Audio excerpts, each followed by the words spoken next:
Bismillahirrahmanirrahim. Və təavanu aləl birri və təqva və lə təavanu aləl ismi vəl udvan. Bütün xeyir işlərdə və təqvada bir-birinizə kömək edin və günah və həddi aşmaqda bir-birinizlə köməkləşməyin. Maidə surəsi ayə 2. Onun adı məktəb müdiri idi. Amma hər şeyi özü edirdi. O həqiqətən də komanda işi və təşkilatçılıq baxımından bir əfsanə idi. Bir komandir kimi məktəbdə və ətrafda mədəni qüvvələri təşkil edib idarə edirdi. Yadımdadır, bir neçə 15 yaşlı şagirdlər onun fikirlərinin təsiri ilə məsciddə fəaliyyətə başlamışdı. Müdir də həmçinin gecələr onlara baş çəkirdi. Bu, şagirdlərin sevincinə səbəb olurdu. Məktəbdə xüsusi mədəni proqramlar var idi. Yüzlərlə şagirdi inqilabçı, mömin və işgüzar gəncə çevirirdi. O inanırdı ki, insanları xeyir və təqvaya dəvət etmək üçün məktəblərdən başlamalıdır.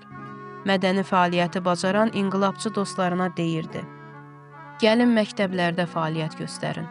Bura Quran ayələrini tətbiq etmək üçün ən gözəl yerdir. Əgər bu uşaqlardan bir nəfəri də təqvalı olsa, bizə bəsdir.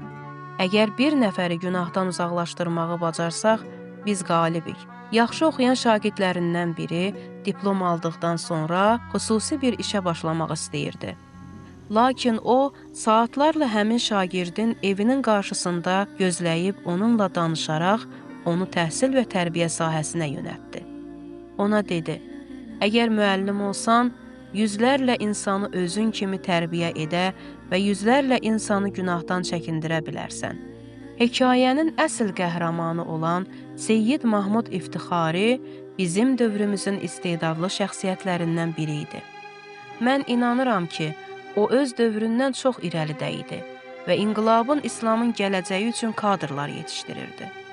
Onun bəzi tələbələri sonradan ölkə səviyyəsində mühüm vəzifələrdə yer aldılar və onun yolunu davam etdirdilər. Lakin Seyyidin həyat macərası da qəribə idi. O, uşaq ikən bir xəstəlik nəticəsində danışma qabiliyyətini itirmişdi. İbtidai məktəb dövründə ümumiyyətlə danışa bilmirdi. Qərar verilmişdi ki, onu xüsusi uşaqlar üçün ayrılmış məktəbə aparsınlar. Amma adi şagirdlər üçün olan məktəbdə qeydiyyata alındı.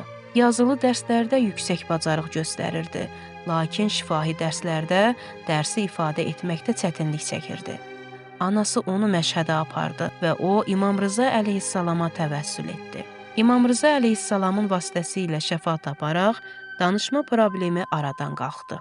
İbtidai məktəbdə danışa bilməyən uşaq, orta məktəbdə böyük bir natiq oldu və möhtəşəm çıxışlar etməyə başladı. İnqilabdan əvvəl o, mədəni fəaliyyətlərə məsciddə başladı. Bu işi xeyir işlərdə ən yaxşı əməkdaşlıq hesab edirdi. Onun xüsusi təfəkkür tərzi var idi. Seyyid düşünürdü ki, qızlar üçün iş görmək, oğlanlar üçün iş görməkdən daha da mühümdür. Çünki onlar gələcəyin nəsillərini və ailələrini formalaşdıracaqlar. O, insanları doğruya dəvət etmək üçün müxtəlif yeni yollar sınayırdı.